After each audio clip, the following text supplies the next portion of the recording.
নামাজ যেমন নবীজিকে ফলো করে পড়ি, এভাবে ফলো করে পড়ার নাম ইত্তেবাউস সুন্নাহ, ইতাআতুর রাসূল সাল্লাল্লাহু আলাইহি ওয়াসাল্লাম, নবীজির অনুসরণ, নবীজির আনুগত্যে।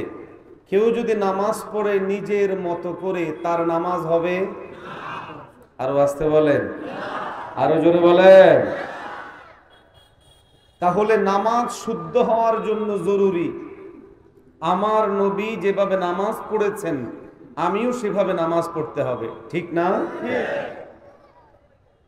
আমরা রোজা রাখি, রোজা রাখার ক্ষেত্রেও আল্লাহ যে নির্দেশনা দিয়েছেন, কুতিবা আলাইকুমুস সিয়াম, রোজা ফরজ করা হলো, আতিম্মুস সিয়ামা ইলাল লাইল, তোমরা রোজাকে রাত পর্যন্ত পূর্ণ করো।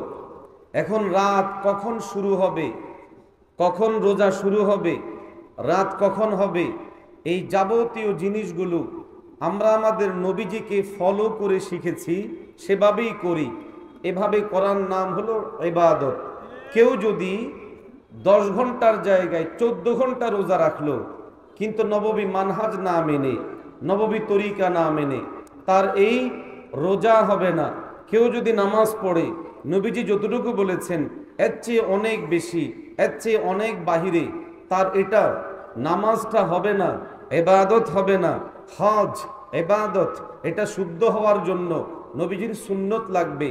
নবীজির সুন্নত বলা হয় যেই যেই কাজে নবীজি থেকে কোনো কথা পাওয়া যায় অথবা কাজ পাওয়া যায়, এটার নাম হলো সুন্নত। অতএব ওই কাজ শুদ্ধ হওয়ার জন্য নবীজির সুন্নত অনুযায়ী হওয়া জরুরি। মন মতো হলে সেই কাজ শুদ্ধ হবে? আরো আসতে বলেন, আরো জোরে বলেন না।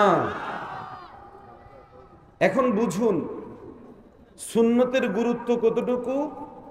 আল্লাহ কালামে হাকিমের মধ্যে বলেন, قال الله تبارك وتعالى قل إن كنتم تحبون الله فاتبعوني يحببكم الله। আল্লাহ পাক বলেন, হে নবী আপনি লোকদেরকে জানায়া দেন, ইন কুনতুম তুহিব্বুনাল্লাহ,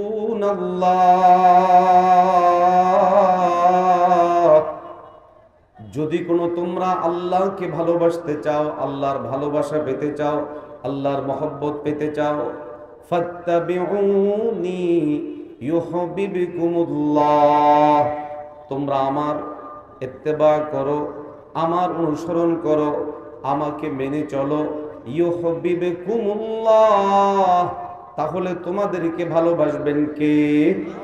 আরো জোরে বলেন কে? আরো আওয়াজ দিয়ে বলেন কে?